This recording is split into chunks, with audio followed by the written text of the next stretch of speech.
निजको तांकर रईत बा राउत बोली वर्णना करथिले।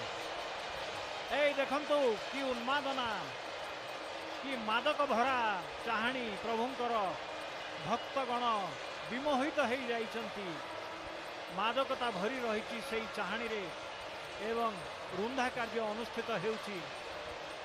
कि सुंदर ए आखि, कि सुंदर ए नयन, कि सुंदर ए मुखमंडल।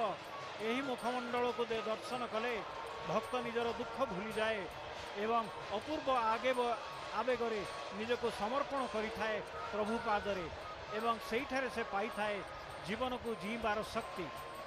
गौरी बेत धरी सेठारे रहिछंती सेवक। दुईटी बेत आपण देखि परथुबे, से जणे मध्य सेवक